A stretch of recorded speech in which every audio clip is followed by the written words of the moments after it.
morning. On today's video, myself and Earl, a friend from church, went to a nearby park to fly the Neo 2 in the autonomous mode for Mastershots and the spotlight mode. And then Earl had some time to fly the Avata 2 and the Neo 2 as he is looking at getting a drone in the near future. Let's get to the video.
The DJI Neo 2 is a remarkable drone.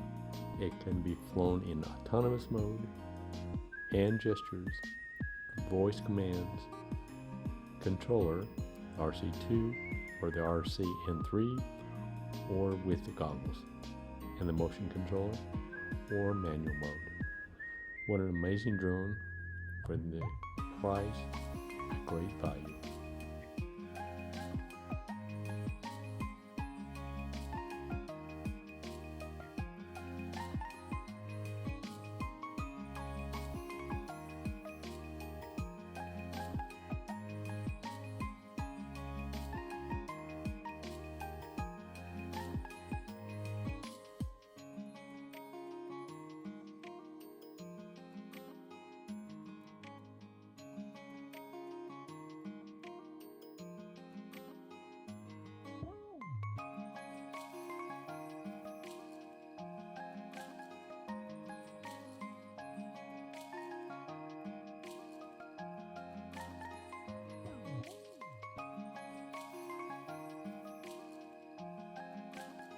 The Neo 2 with the controller has more range, and you can fly around and take pretty good videos and pictures. For a half-inch sensor, I would say it does okay.